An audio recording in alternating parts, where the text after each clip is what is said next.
चुनावी जनसभा में इकट्ठा हुए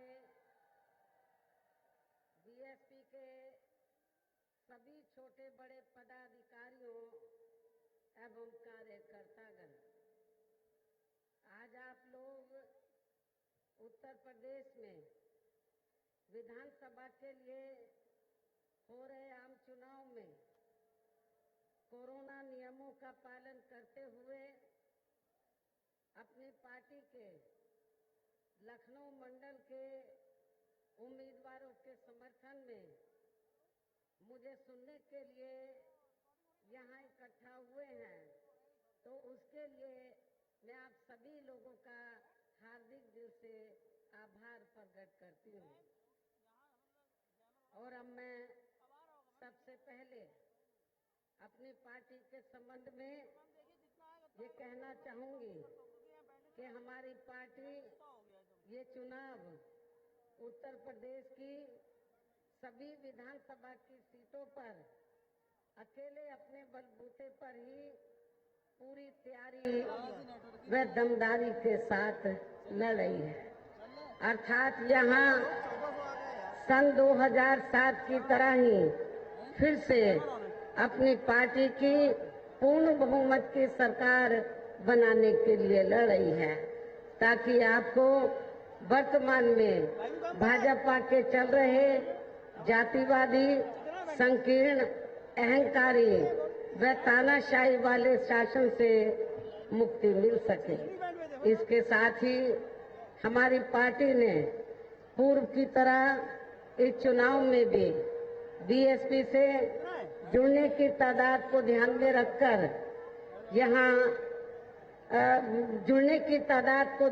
रखकर फिर उसी अनुपात में ही यहाँ सर्व समाज के लोगों को टिकट भी दिए है।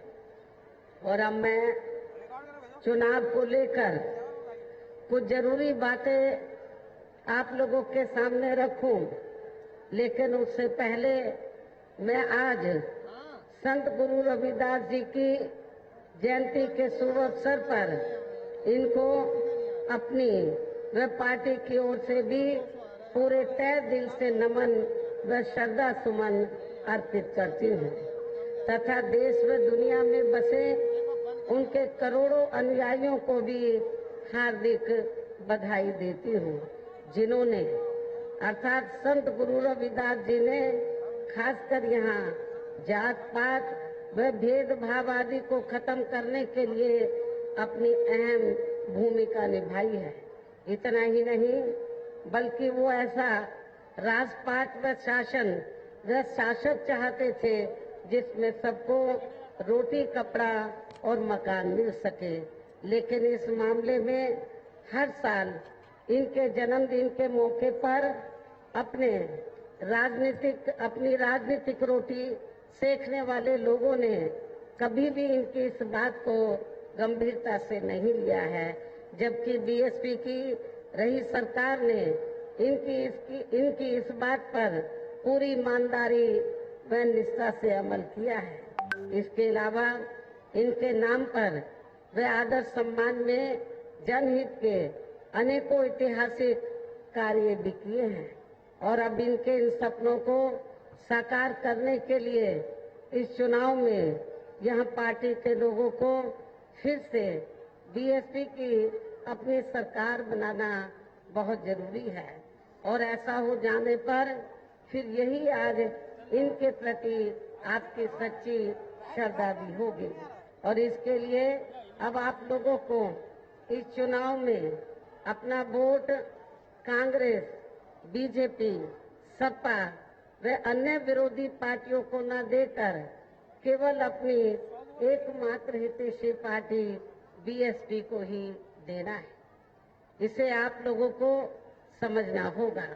हालांकि इस संदर्भ में आप लोगों को ये मालूम है कि आजादी के बाद शुरू में काफी लंबे समय तक केंद्र व उत्तर प्रदेश सहित देश के अधिकांश राज्यों में भी कांग्रेस पार्टी की ही अकेले यहाँ सरकारें रही है, किंतु इनकी गलत नीतियों एवं गलत कार्य प्रणाली की वजह से ही अब ये पार्टी केंद्र व काफी राज्यों के साथ साथ यहाँ उत्तर प्रदेश की सत्ता से भी बाहर हो चुकी है। इसके साथ ही ये कांग्रेस पार्टी जबरदस्त जातिवादी होने के कारण शुरू से ही हर मामले में खासकर यहाँ दलित, आदिवासी व अन्य पिछड़ा वर्ग विरोधी पार्टी भी रही है और अभी भी है, जिस कारण केंद्र में रही इस पार्टी की सरकार ने इन वर्गों के मसीहा व भारतीय संविधान के मूल निर्माता परम पूज्य बाबा साहब डॉक्टर भीमराव अम्बेडकर को भारत रत्न की उपाधि से भी सम्मानित नहीं किया था, जिसके लिए वो हर प्रकार से पात्र भी थे। इतना ही नहीं बल्कि इनके मूवमेंट को आगे बढ़ाने के लिए अपनी पूरी जिंदगी समर्पित करने वाले मान्यवर श्री कांशीराम जी के देहांत होने पर भी केंद्र में उस समय इसी कांग्रेस पार्टी की रही सरकार ने उनके सम्मान में एक दिन के लिए भी राष्ट्र शोक घोषित नहीं किया था, तथा न ही इस पार्टी की रही सरकार ने पिछड़े वर्ग की आरक्षण संबंधी मंडल कमीशन की रिपोर्ट को भी लागू किया था, जिसे फिर बीएसपी ने अपने कड़े संघर्ष व अथक प्रयासों से केंद्र में रही श्री बीपी सिंह की सरकार से ही लागू कराया था। साथ ही इसी सरकार में श्री बीपी सिंह की सरकार में ही बाबा साहब डॉक्टर भीमराव अम्बेडकर को भी भारत रत्न की उपाधि से सम्मानित किया गया था। लेकिन अब केंद्र व अधिकांश राज्यों की भी सत्ता से बाहर होने पर यही कांग्रेस पार्टी खासकर दलितों, आदिवासियों व अन्य पिछड़े वर्गों के वोटों की खातिर आए दिन किस्म किस्म की नाटकबाजी करती रहती है, जबकि इन वर्गों के व अन्य और मामलों में भी इस पार्टी की, कांग्रेस पार्टी की सच्चाई तो ये है कि कांग्रेस पार्टी जब सत्ता में आसीन होती है और इनके अच्छे दिन होते हैं तो तब इस पार्टी को इन वर्गों का विकास व उत्थान आदि याद नहीं आता है, तथा न ही इनको महिलाओं की भी भागीदारी याद आती है। इतना ही नहीं बल्कि इस पार्टी के बाद खासकर यहाँ सपा व बीजेपी आदि की बनी सरकार में भी यूपी की जनता अधिकांश मामलों में काफी ज्यादा दुखी रही है। सपा की सरकार में तो ज्यादातर यहाँ गुंडों, बदमाशों, माफियाओं, अराजक तत्वों व सरेआम लूट खसोट करने एवं दंगे फसाद आदि कराने वालों का ही राज रहा है, जिसकी खास वजह से ही इस सरकार में हमेशा यहाँ तनाव की स्थिति बनी रही है। प्रदेश में विकास के कार्य भी ज्यादातर यहाँ एक विशेष क्षेत्र व एक समुदाय के लोगों तक ही सीमित होकर रह गए हैं।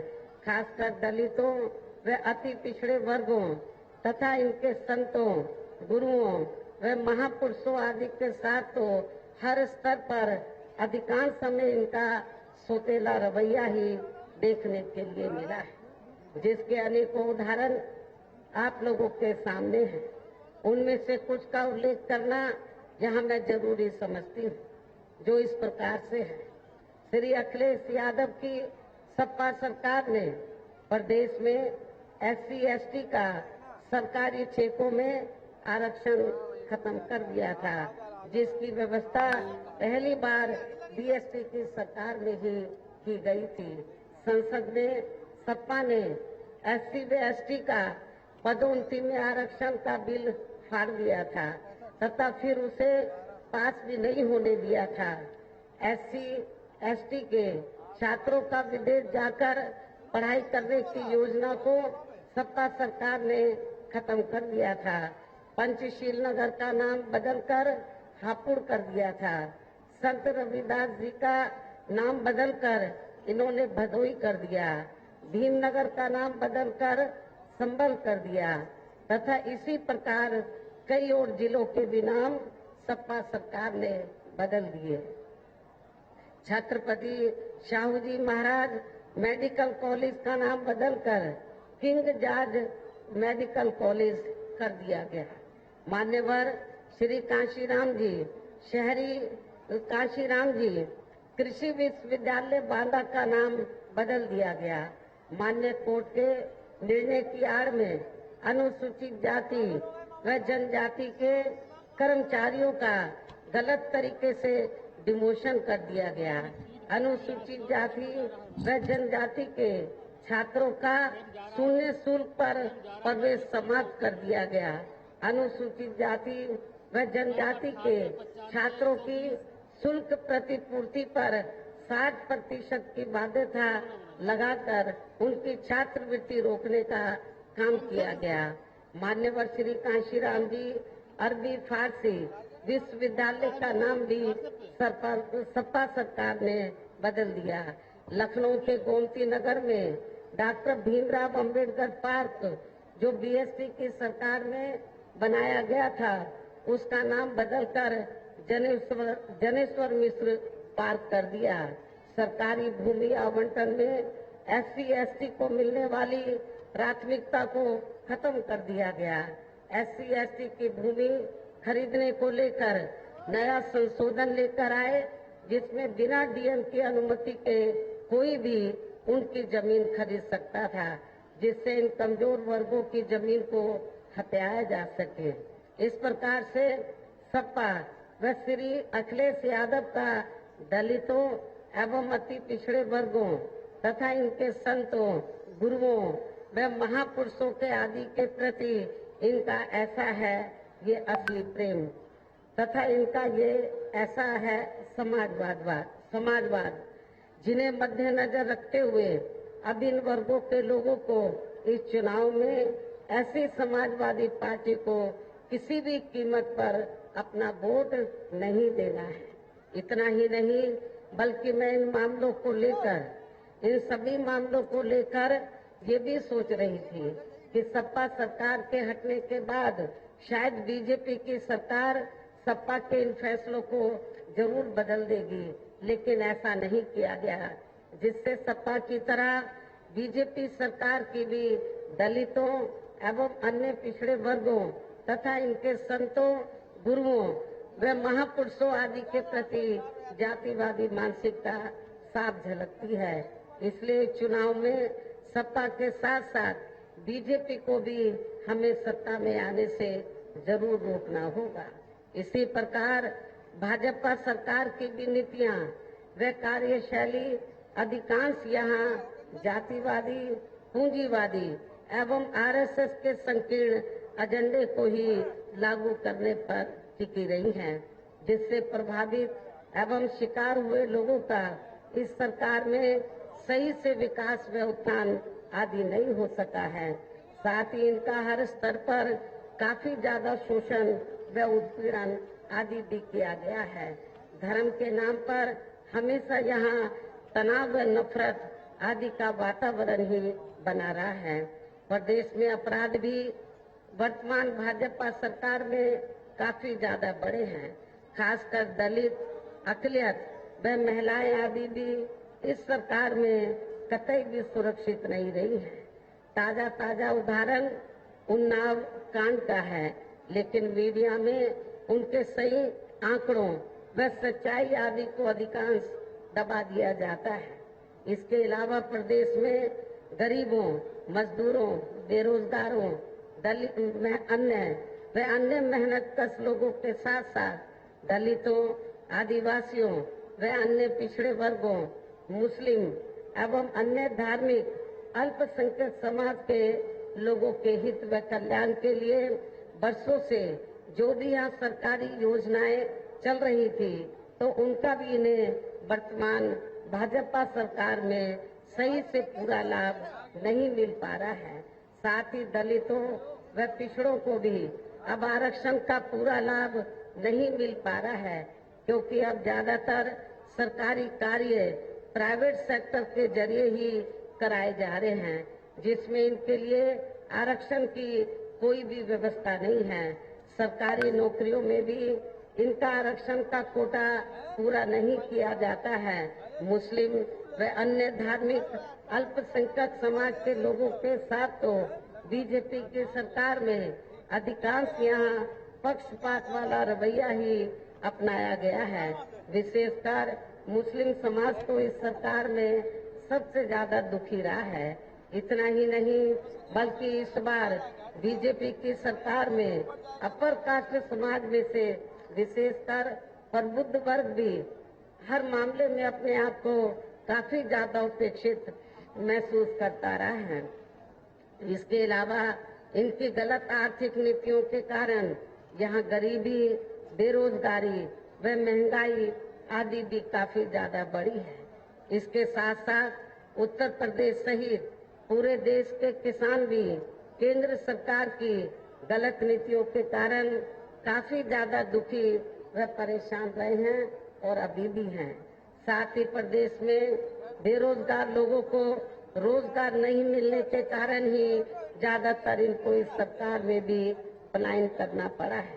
आप लोगों को ये मालूम है कि यूपी में बीएसपी को छोड़कर तो जितनी भी यहाँ सरकारें रही हैं, चाहे कांग्रेस की रही हो, चाहे सपा की रही हो, चाहे बीजेपी की वर्तमान में चल रही हो, इन सभी सरकारों में जब यहाँ बेरोजगार लोगों को रोटी रोजी के साधन नहीं मिले तो बड़े पैमाने पर ये पलायन करके चले गए। लेकिन उत्तर प्रदेश में बीएसपी की ही अकेली ऐसी सरकार थी। जब 4 बार बीएसपी की सरकार बनी तो मेरी चारों हुकूमत में लोग पलायन करके नहीं बल्कि जो पलायन करके चले गए थे रोटी रोजी के लिए वो फिर से उत्तर प्रदेश में वापस आ गए। उनको लगा कि यहाँ उनको रोटी रोजी के साधन मिलेंगे और मेरी सरकार ने उनको रोटी रोजी के साधन दिए भी। इस प्रकार से इन सभी विरोधी पार्टियों की रही सरकारों में शुरू से ही यहाँ यूपी की जनता काफी ज्यादा दुखी व परेशान रही है। विशेषकर कोरोना महामारी के दौरान तो इन सभी की हालत और भी ज्यादा खराब हो गई है। ऐसे में इन सभी विरोधी पार्टियों की रही सरकारों से निजात पाने के लिए अभी चुनाव में यहाँ प्रदेश की जनता को अपनी एकमात्र हितैषी पार्टी बहुजन समाज पार्टी की ही सरकार बनाना बहुत जरूरी है, जिसने अपने चारों रहे शासनकाल के दौरान बिना पक्षपात व भेदभाव आदि के यहाँ कमजोर एवं उपेक्षित वर्गों के लोगों के साथ साथ सब समाज में से गरीबों, मजदूरों, बेरोजगारों, किसानों, व्यापारियों, कर्मचारियों, वकीलों एवं अन्य मेहनतकश लोगों के साथ ही युवाओं, छात्रों, महिलाओं व बुजुर्गों आदि के भी विकास एवं उत्थान के लिए अनेकों ऐतिहासिक व महत्वपूर्ण कार्य किए हैं और इस बार सरकार बनने पर वो सभी कार्य फिर से किए जाएंगे, युद्ध स्तर पर किए जाएंगे। इसके अलावा बीएसपी की रही सरकार में ही दलित व अन्य पिछड़े वर्गों में जन्मे अपने महान संतों, गुरुओं व महापुरुषों आदि को भी विभिन्न रूपों में पूरा आदर सम्मान दिया गया है और आगे भी इनके सम्मान में कोई कमी नहीं आने दी जाएगी। प्रदेश में विशेषकर गरीबी एवं बेरोजगारी आदि को दूर करने के लिए इस बार भी जरूरी कदम उठाए जाएंगे। मैं आप लोगों को विश्वास दिलाना चाहती हूँ कि इस बार जब बीएसपी की सरकार बनेगी तो जो गरीब बेरोजगार लोग हैं, नौजवान लोग हैं, तो उनको रोटी रोजी के लिए बाहर नहीं जाना पड़ेगा बाहर के प्रदेशों में, बल्कि आप लोगों को यूपी में ही रोटी रोजी के साधन मिलेंगे। साथ ही किसानों को भी किसी भी मामले में निराश नहीं होने दिया जाएगा। उनकी जो भी बाधित समस्याएं हैं उनका समाधान किया जाएगा। इसके अलावा आपके लखनऊ मंडल की जो भी यहाँ स्थानीय समस्याएं होंगी तो उन्हें भी दूर करने का पूरा प्रयास किया जाएगा। आपके लखनऊ मंडल में जितने जिले आते हैं तो उन जिलों में जो भी स्थानीय समस्याएं होंगी तो उनका जरूर समाधान किया जाएगा।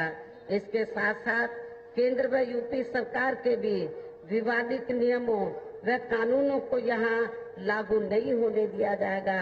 इसके साथ ही बीएसपी की सरकार बनने पर यहाँ बीजेपी व सपा आदि के शासनकाल की तरह कानून व्यवस्था को किसी भी कीमत पर खराब व लचर नहीं होने दिया जाएगा तथा हर स्तर पर यहाँ कानून द्वारा कानून का राज कायम किया जाएगा।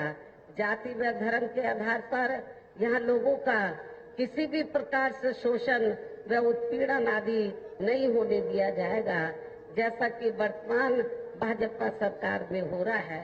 खासकर कानून व्यवस्था को बेहतरीन बनाने के लिए विशेष अभियान के तहत वह दलगत राजनीति से ऊपर उठकर यहाँ गुंडों, बदमाशों, माफियाओं व अन्य आपराधिक एवं अराजक तत्वों को भी जेल की सलाखों के अंदर भेजा जाएगा, जहां मेरी सरकार में इनकी जेल के बाहर नहीं बल्कि जेल के अंदर ही सही जगह होती है।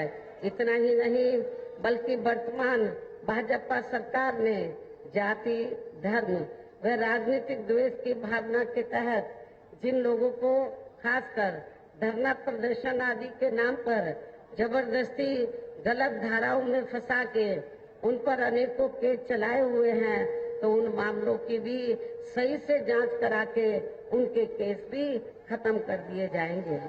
इसके अलावा प्रदेश में खासकर शिक्षा के क्षेत्र में व अन्य और विभागों के भी कर्मचारी जो आए दिन अपनी मांगों को लेकर धरना प्रदर्शन एवं हड़ताल आदि करते रहते हैं, तो उन सभी मामलों को निपटाने के लिए एक आयोग का गठन किया जाएगा और उनकी सही मांगों को मान लिया जाएगा, जिसमें कर्मचारियों की पुरानी पेंशन योजना को भी लागू करने का मामला शामिल है, अर्थात पुरानी पेंशन योजना को लागू किया जाएगा। इसके साथ साथ मैंने पार्टी के विभिन्न कार्यक्रमों के दौरान सर्वजन हिताय व सर्वजन सुखाय को लेकर जो भी कार्य करने के लिए कहा है, तो उन पर भी जरूर अमल किया जाएगा। लेकिन ये सभी कार्य करने के लिए इस चुनाव में यहाँ बीएसपी को सत्ता में लाना बहुत जरूरी है, जिसके लिए अपनी पार्टी के लोगों को वोट पड़ने तक यहाँ सभी विरोधी पार्टियों के साम, दाम, दंड भेद आदि हथकंडों से भी जरूर सावधान रहना है। और इस मामले में विरोधी पार्टियां चुनाव होने से कुछ समय पहले व चुनाव के दौरान भी अपने अपने पक्ष में हवा बनाने के लिए खासकर मीडिया व ओपिनियन पोल एवं सर्वे आदि का जो बड़े पैमाने पर गलत इस्तेमाल करती है, तो उससे भी आप लोगों को बिल्कुल भी गुमराह नहीं होना है। जैसे सन 2007 के हुए विधानसभा चुनाव में उस समय मीडिया में जो बीएसपी को लेकर ओपिनियन पोल व सर्वे आदि दिखाए गए थे, तो आप लोगों को मालूम है वो गलत साबित हुए थे। इस बार भी आपको मीडिया में ओपिनियन पोल सर्वे जो भी दिखाए जा रहे हैं उसको गलत साबित करना है, ये आज आप तैयार करके जाएंगे। इसके साथ ही पूर्व की तरह इस चुनाव में भी विरोधी पार्टियों ने विभिन्न रूपों में जो अपने हवाई व प्रलोभन भरे चुनावी घोषणा पत्र आदि जारी किए हैं, जिन्हें सत्ता में आने के बाद ये पार्टियां अधिकांश अमल में नहीं लाती हैं, तो उनके बहकावे में भी आपको कतई नहीं आना है, जिन पर से अब जनता का काफी हद तक विश्वास ही उतर गया है। इसलिए इस मामले में बीएसपी किसी भी चुनाव में विरोधी पार्टियों की तरह अपना कोई भी चुनावी घोषणा पत्र आदि जारी नहीं करती है। वैसे भी बीएसपी कहने में बहुत कम बल्कि कार्य करके दिखाने में ही ज्यादा विश्वास रखती है, और ऐसा हमने यहाँ यूपी में अपने चारों रही सरकारों के दौरान काफी कुछ करके भी दिखाया है। इसके साथ ही यहाँ मैं ये भी कहना चाहती हूँ कि हमारी पार्टी की चारों रही सरकारों ने प्रदेश में बिगड़ी हुई कानून व्यवस्था को सुधारने के साथ साथ प्रदेश के विकास व आम जनहित के लिए जो असंख्य अति महत्वपूर्ण कार्य किए हैं वो अभी तक यहाँ किसी भी विरोधी पार्टी की सरकार ने नहीं किया है, बल्कि ज्यादातर उन्हीं कार्यों के नाम व स्वरूप आदि बदलकर अब विरोधी पार्टियों की सरकारें उन्हीं को ही भुनाने में लगी रहती हैं। लेकिन उन कार्यों के प्रति इनकी नीयत व सोच सही नहीं होने के कारण उसमें भी ये पार्टियां ज्यादा सफल नहीं हो पा रही हैं। और अब मेरा यही कहना है कि आप लोगों को चुनाव में अपने हित व कल्याण के लिए या फिर से बीएसपी की सर्वजन हिताय व सर्वजन सुखाय की नीतियों पर आधारित सरकार बनाना बहुत जरूरी है। और इसके लिए पार्टी के लोगों को वोट पड़ने वाले दिन सबसे पहले सुबह उठते ही व समय से अपने अपने पोलिंग बूथों पर अपना वोट डालने के लिए जरूर जाना है। इसके साथ ही आपका वोट अन्य कोई व्यक्ति ना डाल सके, इसका भी आप लोगों को खुद ही ध्यान रखना है। इसके साथ साथ अपनी पार्टी का कोई भी वोट पड़ने से ना रह जाए तो उसका भी पार्टी की हर पोलिंग बूथ की कमेटी को विशेष ध्यान रखना है। इन्हीं जरूरी बातों के साथ ही अब मेरी बीएसपी के लोगों से यही अपील है कि हमारी पार्टी ने यहाँ के लखनऊ मंडल में जिन भी विधानसभा की सीटों पर अपने उम्मीदवारों को चुनाव के मैदान में उतारा है, जो यहाँ आप लोगों के बीच में मौजूद हैं, तो उन्हें आप लोगों को वोट वाले दिन अपनी पार्टी के हाथी चुनाव चिन्ह के सामने वाले बटन को दबा के जरूर जिताना है। उनको यूपी की असेंबली में जरूर जिताकर भेजना है और फिर से आपको यहाँ सन 2007 की तरह ही बीएसपी की अपनी पूर्ण बहुमत की सरकार जरूर बनाना है। तभी फिर प्रदेश में अमन चैन कायम होने के साथ साथ यहाँ सभी धर्मों व वर्गों के लोगों का भी सही से विकास व उत्थान आदि हो सकता है। साथ ही यहाँ अन्याय, अपराध, भय व भ्रष्टाचार मुक्त एवं विकास युक्त वातावरण भी पैदा हो सकता है। और तभी फिर यहाँ परम पूज्य बाबा साहब डॉक्टर भीमराव अंबेडकर एवं मान्यवर श्री कांशीराम जी आदि का भी सही सपना साकार हो सकता है। और तभी फिर लखनऊ जो आपकी यूपी की राजधानी है, आपके प्रदेश की राजधानी है, तो लखनऊ का भी सही से विकास हो सकता है, इसका सौंदर्यीकरण हो सकता है। ये मैं आप लोगों को बताना चाहती हूँ। लखनऊ के बारे में आप लोगों को मालूम है कि जब तक यूपी में बीएसपी के नेतृत्व में सरकार नहीं बनी थी तो लखनऊ की हालत बहुत ज्यादा खराब थी। लखनऊ में जो लोग आते थे तो वो सोचते थे कि लखनऊ में कुछ नहीं है, जैसे और जिलों की हालत है वैसी राजधानी की हालत है। लेकिन जब मेरी सरकार बनी तो लखनऊ की सूरत बदल गई, लखनऊ के में सड़कें बन गई, लखनऊ में स्थल बन गए, पार्क बन गए, बिजली पानी की व्यवस्था की गई और मार्केट में जो तार लटके रहते थे उनको सही किया गया। ये भी आप लोगों को मालूम है। लखनऊ में अब जो लोग आते हैं, कभी बहुत से लोग विदेश चले गए, जब वो लखनऊ में पहली मेरी गवर्नमेंट बनने के बाद इधर आए पहली बार, बोलते ये तो लखनऊ नहीं, ये तो बदल गया लखनऊ, ये तो कोई और लखनऊ है। ये जो विदेश में लोग चले गए थे यूपी के, तो वो लोग कहते थे कि अब यूपी की सूरत बदल गई है। तो मेरा आप लोगों से यही कहना है कि लखनऊ जो यूपी की राजधानी है, अभी इसमें और भी काम करने की जरूरत है। आप लोग अपनी सरकार बनाएं, लखनऊ को बहुत बेहतरीन कैपिटल बनाया जाएगा, ये भी मैं आप लोगों को विश्वास दिलाना चाहती हूँ। लखनऊ मंडल में और भी जिले आते हैं, लखनऊ जिले के अलावा उन सब का विकास किया जाएगा, सभी जिलों का। वहाँ की जो स्थानीय समस्याएं होंगी उनका भी समाधान किया जाएगा, ये भी मैं आप लोगों को विश्वास दिलाना चाहती हूँ। लखनऊ मंडल में केवल अकेले लखनऊ जिले का ही नहीं, बल्कि लखनऊ मंडल में जितने भी जिले आते हैं तो सबका उद्धार किया जाएगा, स्थानीय समस्याओं का समाधान किया जाएगा, वहाँ के लोगों की समस्याओं को हल किया जाएगा। इस उम्मीद के साथ ही अब मेरा यही कहना है कि अब आप लोगों को हर पोलिंग बूथ को जिताना है, बीएसपी को सत्ता में लाना है। हर पोलिंग बूथ को जिताना है, बीएसपी को सत्ता में लाना है। वैसे आज आप लोगों के जोश को देखकर मुझे ऐसा लग रहा है कि आप लोग बीएसपी के नेतृत्व में अपनी 5वीं बार सरकार जरूर बनाएंगे। आप लोग बीएसपी के नेतृत्व में अपनी 5वीं बार सरकार जरूर बनाएंगे और अपनी बहन जी को 5वीं बार यूपी का मुख्यमंत्री जरूर बनाएंगे। वैसे मैं आप लोगों को ये भी विश्वास दिलाना चाहती हूँ कि यूपी में 2 चरणों का चुनाव हो चुका है, लेकिन जो वोट पड़ा है जब रिजल्ट आएगा तो चौंकाने वाला आएगा। अभी तो ये मीडिया को मैनेज करके, तो जो जातिवादी मीडिया है उसको मैनेज करके अभी तो ये कुछ भी दिखाते रहे। 2 चरणों का जो वोटिंग हुआ है, लेकिन रिजल्ट आएगा आप देखना कि तस्वीर कुछ और होगी। सन 2007 की तरह यूपी के हर चरण में, यूपी में जो चुनाव कई चरण में हो रहा है, हर चरण में बहुत अच्छा रिजल्ट आएगा, चौंकाने वाला रिजल्ट आएगा और बीएसपी की पूर्ण बहुमत की सरकार जरूर बनेगी। ऐसा मैं आप लोगों को विश्वास दिलाना चाहती हूँ।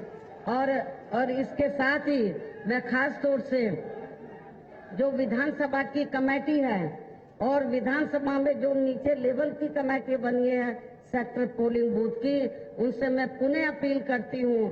मैंने 9 जनवरी को यूपी स्टेट की मीटिंग बुलाई थी, उसमें विधानसभा के अध्यक्ष भी मौजूद थे। मैं उनसे अपील करती हूँ कि ये काम आप लोगों का है। दूसरी पार्टियों को सत्ता में नहीं आने देने का, बीएसपी को सत्ता में लाना, ये काम किसका है? विधानसभा की कमेटी, सेक्टर और पोलिंग बूथ की कमेटी। जो हमारे बड़े बड़े नेता हैं उनका भी कुछ हद तक योगदान है, लेकिन जब रिजल्ट अच्छा आएगा लखनऊ मंडल से तो उसका क्रेडिट मैं बीएसपी के बड़े बड़े नेताओं को नहीं दूंगी, बल्कि हर विधानसभा में विधानसभा की कमेटी, सेक्टर और पोलिंग बूथ की कमेटी को उसका मैं क्रेडिट दूंगी। तो इसलिए जो विधानसभा की कमेटी है, पोलिंग बूथ की कमेटी है, उनकी ये जिम्मेवारी बनती है कि आप लोगों को इस चुनाव में तो पूरी ईमानदारी निष्ठा से जो आप लोगों ने सेटअप बनाया है, हर मोहल्ले मोहल्ले में जाकर पोलिंग बूथ की कमेटी की जिम्मेवारी बनती है। हर मोहल्ले मोहल्ले में जाकर तो आप लोगों को, सर्व समाज के लोगों को बीएसपी को वोट देने के लिए उनको मोटिवेट करना है और उनको यही बताना है। हर पोलिंग बूथ की कमेटी को मेरे आप लोगों से फिर दरखास्त है कि आप लोगों को हर पोलिंग बूथ को जिताना है, बीएसपी को सत्ता में लाना है। इस विश्वास के साथ ही अब मैं पुनः अपनी पार्टी के इन सभी उम्मीदवारों को जिताने की पुरजोर अपील करते हुए आप लोगों से यही रजा लेती हूँ। जय भीम, जय भारत।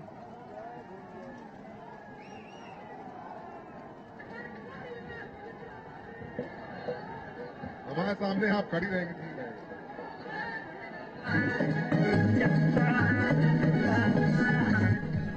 तो ये आप तस्वीरें देख रहे हैं लखनऊ से,